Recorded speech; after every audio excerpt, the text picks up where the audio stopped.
మీ business ఏదైనా మీ ఊర్లో promotion చేయాలంటే అది సుమన్ టీవీతోనే సాధ్యం. ఇప్పుడే సంప్రదించండి.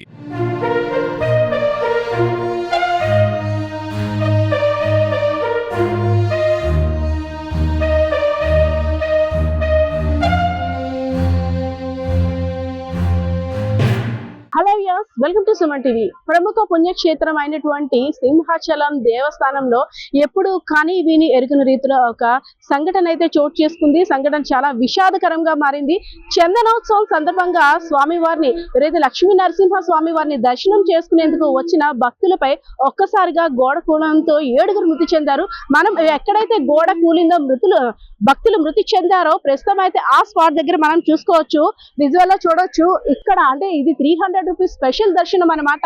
స్వామి వారిని చందనోత్సవం అనేసరికి కొన్ని నెలల ముందు నుండే ప్లాన్ చేసుకుంటుంటారు భక్తులు. స్వామివారి దర్శనం చేసుకుంటే సకల పాపాలు నశించి పుణ్యాలు కలుగుతాయి అనే భావంతో మాత్రం స్వామి దర్శించుకోవడానికి వచ్చిన భక్తులపై ఇటువంటి సంఘటన జరగడం అయితే నిజంగా చాలా బాధాకరం అనే చెప్పుకోవచ్చు. ఎప్పుడూ లేని విధంగా ఉదయం ఒక్కసారిగా వాతావరణం కూడా మారిపోవడంతో ఈదురుగాలు భయంకరమైన ఈదురుగాలులు వర్షం కురవడంతో మనం చూస్తున్నాం కదా. ఇక్కడ ఈ ఒడ్డున ఎవరైతే భక్తులు స్వామివారి దర్శనం కోసం వేచి ఉన్నారో వారిపై ఒక్కసారిగా గోడ కూలింది. అదేవిధంగా 7గురు చనిపోవడంతో పాటు చాలా మంది క్షతగాత్రులు అయితే ఉన్నారు. 7గురు మృతదేహాలను కూడా KGH కి పోస్ట్ మార్టం కి తరలించారు. మరి కాసేపట్లో మరి ఇంకొక గంట 2 గంటలు లేదంటే 3-4 గంటల్లో స్వామివారిని దర్శించుకొని బయటికి వస్తాం. స్వామివారిని దర్శించుకున్న ఆ సమయాన్ని అంతా కూడా ఒక మెమొరీగా ఇంట్లో చెప్పుకుంటాం అనుకునే సమయంలో ఇంత విషాదకర సంఘటన జరగడం నిజంగా చాలా బాధాకరం. అంటే స్వామివారిని దర్శించడం కోసం వచ్చిన వారంతా కూడా కానరాని లోకాలకు వెళ్ళిపోయారు. అంటే స్వామి వద్దకే చేరుకున్నారా అనే డైలమాలో అయితే ఉన్నారు. సో దీనికి సంబంధించి చూసుకున్నట్టయితే చనిపోయిన మృతుల్లో 4 అయితే మాత్రం పురుషులు ఉన్నారు. అదే విధంగా 3 మహిళలు ఉన్నారు. పత్తి దుర్గా స్వామి నాయుడు, ఎడ్ల వెంకట్రావు, కుమ్మపల్లి మణికంఠ ఈశ్వర్లు మృతుల్లో ఒకరిగా ఉన్నారైతే మరొక పురుషుడు మహిళను కూడా గుర్తించాల్సి ఉందని అయితే తెలియజేస్తుంది.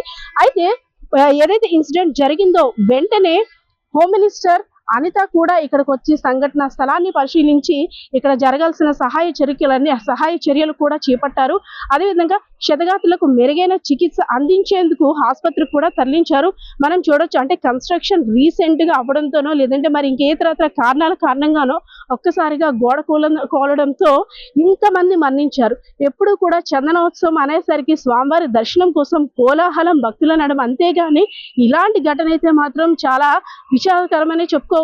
సో మనం ఇక్కడ చూసుకోవచ్చు, ఓవైపు చందనోత్సవం కోసం వచ్చిన భక్తులు, అదే విధంగా ఈ ఇన్సిడెంట్ జరిగిన తర్వాత భయాందోళనకు గురవుతున్న కొంతమంది. సో ఒకవైపు ఆ స్వామివారిని దర్శించుకోవాలనే ఆనందంతో పాటు మరోవైపు అయ్యో దేవుడా ఇలా అయ్యిందా, చావు ఏ విధంగా ఎవరికి ఎలా వస్తుందో కూడా తెలియని పరిస్థితిలో ఉన్నామని అనుకునేది. సో మనమైతే చూసుకోవచ్చు. ఏదైతే ఉందో ఈ గోడ పక్కన అండి స్వామివారిని మరి కాసేపట్లో వెళ్ళిపోవచ్చు. స్వామివారిని దర్శించుకుంటాం. ఎన్నో రోజులుగా ప్లాన్ చేసుకున్నాం.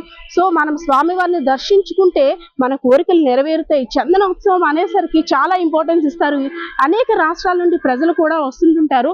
సో మనం ఇక్కడ చూడొచ్చు. ఒక్కసారిగా అంటే ఈదురుగాలులు, భీకరమైన వర్షం అన్ఎక్స్పెక్టెడ్ గా వచ్చింది. నిన్నటి నుండి వాతావరణం కూడా సరిగ్గా లేకపోవడం ఎవరు కూడా ఊహించని పరిణామం అనే చెప్పుకోవచ్చు. మనం ఇక్కడ చూడొచ్చు. ఒక్కసారిగా ఇవన్నీ పడి ఉండడంతో మృతుల్ని తీసేందుకు కూడా చాలా ఇబ్బంది పడిన వైనం. సో క్షతగాత్రులు అంటే బాబోయ్ మొర్రో దేవుడా, మేము ఇరుకల్లో ఉండిపోయాం, బయటికి రాలేకపోతున్నాం, దేవుడా మాకేంటి నరకం అని ఇక్కడ ఆర్తనాదాలు పెట్టిన వైనం మనం ఇక్కడ చూసుకోవచ్చు. ఇదంతా చూసుకున్నట్టయితే స్వామివారిని దర్శించుకోవడం కోసం వచ్చిన భక్తులకైతే మాత్రం ఇలా జరగడం బాధాకరం. మనం చూసుకోవచ్చు. హోమ్ మినిస్టర్ వంగలపూడి అనిత గారు కూడా ఇక్కడికి మళ్ళీ వచ్చి ఇక్కడ సంఘటన స్థలాన్ని పరిశీలిస్తున్నారు. సో ఇక్కడ జరిగిన తీరు ఏ విధంగా ఉంది, అదే విధంగా ఇక్కడ చనిపోయిన వారి వివరాలన్నీ కూడా సేకరిస్తున్న పరిస్థితి.